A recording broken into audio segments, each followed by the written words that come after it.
Hi, this video is for the fundamentals of your left hand. This is a really great warm-up exercise that you can do at any level. If you're a beginner, if you're intermediate, if you're a college student or professional. Always good to go back to the basics. So what you want to do is just play a small scale on the A string, and we're going to play one note at a time and just make sure they're really in tune. If you're a beginner, I would suggest putting the fingers rounded like this and making sure they're right in the center of those tapes on your instrument. So try to hear the next note in your head. Okay, we can keep going. These two notes, you want to make sure they're nice and resonant, which means they ring. That's perfectly in tune. It'll ring because it's an octave with the D, and your E should be unison with the open E. So once you get your fingers all set up in the right place, nice and curved here, you want to do a couple things. First thing we're going to do is make sure there's some space here. If your hand's like this already, you need to fix it. So that is the pancake wrist. We want to avoid that. So first thing we're going to do is move the elbow in and out and just find, where does it feel the most comfortable? It's going to feel different for every string. So right now we're on the A string, and basically it's lined up with my neck, just under the neck. As opposed to if I was on the G string, it would be in a little bit, the E string would be out a little bit. So this is your anchor. You want to line this up with the A string. Make sure our E is still in tune there. Okay, so once you feel like this is in a comfortable place, then you want to check your wrist. So go ahead and go in and out with the wrist and just make sure it's nice and comfortable. You'll notice when I have my comfortable places, it's pretty much a straight line from the elbow all the way to these knuckles here. So you want to avoid pushing out with the wrist or in, okay? Because that's tense either way. So in general, it's usually a straight line. I've seen some players that are slightly pronated out, but you want to just keep this nice and relaxed, okay? Now, the next thing to do is actually you're going to tap your thumb and make sure that's nice and relaxed. It's going to stay on the side here. You'll notice there's 2 points of contact. The side of my first finger is touching and the side of my thumb.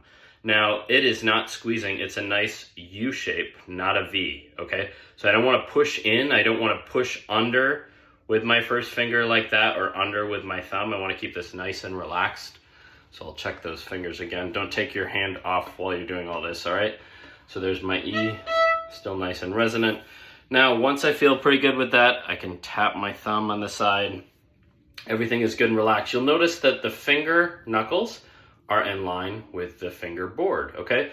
If they're a little bit too low, they're working too hard, they have to reach too much. If they're too high, you're having to put them down too much. So right in line with the fingerboard is great. And then once you have everything set up with your hand, you can just lift the fingers one at a time.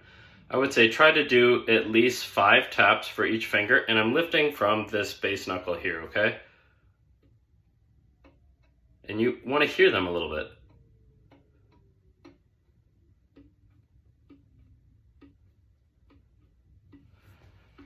Make sure this is nice and rounded. There's a little tiny curve on your pinky as you're doing this here. You can definitely hear the pinky. Okay, and once you get pretty good with this, maybe try 10 taps. And if anything is feeling tight or anything, just go ahead and tap your thumb once in a while in between. You can just kind of shake this out and just make sure that everything feels nice and easy so that you eventually can move the fingers very efficiently without having to do really anything. Because they're just hanging out right over the string. So once you're feeling great with the single taps, eventually you want to try 2 fingers at once. Some of these are going to be a little bit more difficult than others. You want to make sure they move at the exact same time, the same way. Again, I'm still moving from my base knuckle, which is in line with the fingerboard. Okay, now for the difficult one, non-adjacent fingers, okay?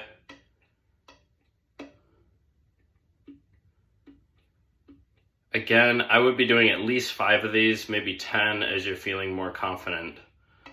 And just do this each day for, anywhere from 2 minutes to 5 minutes, and you're gonna feel that your left hand feels a lot stronger and more accurate. You can even do 3 fingers at a time, right?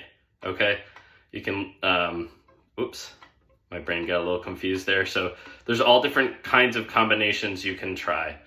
This is great, and then once you really get in the weeds with this, you can start as you feel more confident. This is not for beginner players.